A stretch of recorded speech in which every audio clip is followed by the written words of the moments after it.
விஜய் இவ்வளவு ஃபேக்டர் வந்திருக்கிறாரு, இதுல சீமான், தினகரன், அண்ணாமலை, அன்புமணி இவங்களுடைய அரசியல் எல்லாமே கேள்விக்குறியாயிரும். ஒன்றும் கேள்விக்குறியாகாது. எல்லாத்துக்குமே ரோல் இருக்கு. சகோதரர் டிடிவி தினகரனுக்கு ரோல் இருக்குது. ரோல் இருக்குது. நம்ம சகோதரர் தான் அவரு. எடப்பாடி ஏற்றுக்கிட்டாருங்கனால ஒரு சகோதரர் மேலே நம்ம கோபம் இருந்து அவருக்கு நல்ல ரோல் இருக்கு. 29 அவர் நல்ல பொசிஷன்ல வரலாம். அன்புமணி ராமதாஸுக்கு ஒரு ரோல் இருக்குது.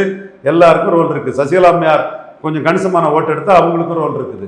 ஸோ டிடிவி தினகரனுக்கோ அன்புமணிக்கோ ரோல் இல்லைன்னு சொல்றது ஏற்றுக்கொள்ள முடியாது. அவங்களுக்கும் நல்ல ரோல் வரும். நீங்க தான் முதல் முறையா சொன்னீங்க விஜயை கண்டெயின் பண்ணணும் அப்படின்னு. அதை முன்னெடுப்பு செஞ்சீங்க. மற்றவங்கெல்லாம் ஒரு சோட போயிட்டாங்களா? சோடெல்லாம் போகல. எல்லாரும் விஜய் முதுகில் ஏறி நம்ம ஆளாயிரலாடி பார்த்தாங்க. எல்லாரும் முதலையும் விஜய் ஏறிட்டாங்க.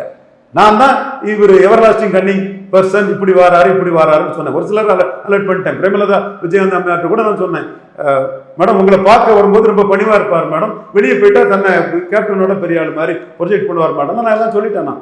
ஒரு சிலரை நான் அலர்ட் பண்ணனால தான் விஜய் பற்றி புரிஞ்சுக்கிட்டாங்க. திருமாவளவன் வரும்போது ஏன் நீங்கள் வெற்றி கூட்டணியில் இருக்கிறீங்க, என்ன நீங்கள் வெளியே இருக்கணும்னா சிஎம் கேண்டிடேட்டாக வாங்கன்னு சூர்யா ஹாஸ்பிட்டலில் போய் திருமாவை பார்த்து சொன்னேன். ஸோ நம்ம சகாதேவ மாதிரி யார் யாருக்கு எதுவோ அதை கரெக்டாக சகாதேவ மாதிரி துல்லியமாக சொல்லுவோம். நம்ம மோடிக்காக தான் இருக்கிறோம்.